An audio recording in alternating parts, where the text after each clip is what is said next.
Portraits of Working Children Who Spread the News, 1908 to 1924.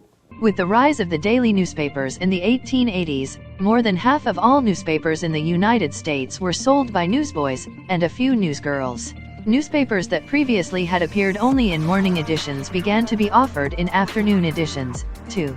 The newsboys were sustained by this expanding market.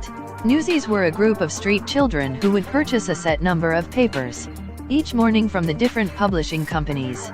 This number would have to be sold for each newspaper boy to make a profit.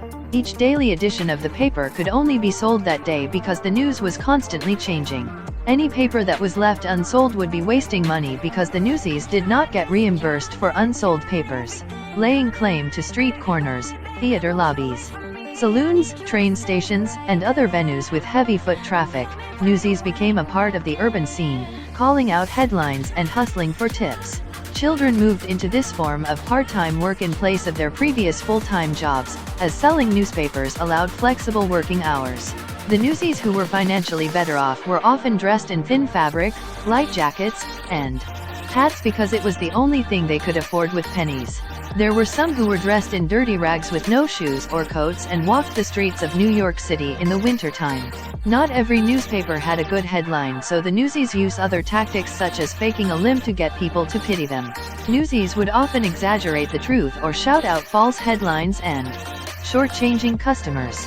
These headlines could be about arson, strikes, or political corruption, anything to get buyers to pity them in exchange for money.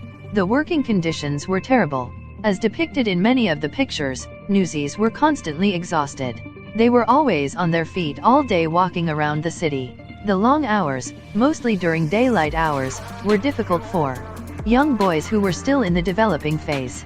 These children did not go to school because they were too busy trying to sell papers on the streets, in brothels, or in saloons, during the whole day. This took away an opportunity to receive an education to try to make money instead. With newsies selling papers to a majority of New York's population, it showed people the large percentage of young, urban poor and spread awareness of child labor. Newsies were a recognized group of workers important to the newspaper industry. This is clearly demonstrated by the 1899 New York strike. The New York newsies had organized themselves into a union and came out in strike against the rise in newspaper prices brought in by two eminent New York publishers, Joseph Pulitzer and Randolph Hearst.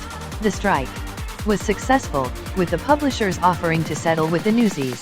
These powerful photographs were taken by Lewis Hine and became the face of the movement against child labor, raising widespread public support for reform. We kept the original captions as listed on the Library of Congress catalog. In 1916, under pressure from the National Child Labor Committee, NCLC, and the National Consumers League, the United States Congress passed the Keating-Owen Act, outlawing interstate commerce involving goods produced by employees under the ages of 14, 15 or 16, depending on the type of work. The child labor practice disappeared in mid-1920s. If you like this video, make sure you subscribe to my channel.